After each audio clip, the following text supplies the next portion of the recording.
Besoin d'une voiture? Que feriez-vous si votre voiture tombait en panne? Thomas est employé et habite en ville. Il pense directement à acheter une voiture. Sarah, sa compagne de 24 ans, envisage d'autres options comme louer ou partager une voiture. Acheter une voiture, c'est un budget important lié à un crédit et à des frais annexes. La construction d'une voiture a également un coût écologique. 5 tonnes de CO2 rejetées dans l'atmosphère, soit parcourir en voiture quasiment le tour de la Terre.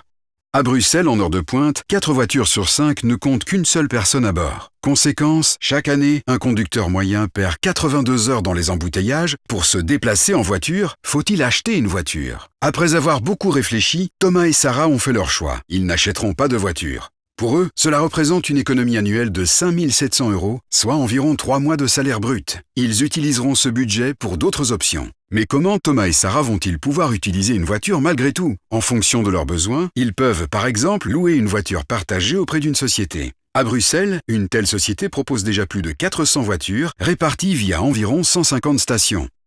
Un service permet la mise en commun d'une voiture entre voisins. Thomas et Sarah peuvent aller chercher les clés chez un de leurs voisins, moyennant une participation aux frais.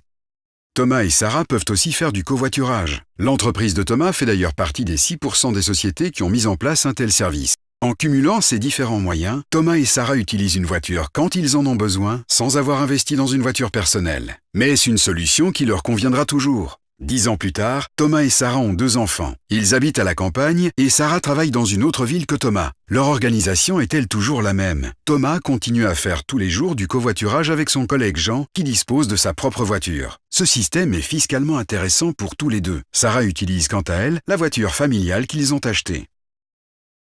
Alors, une voiture, qu'en pensez-vous?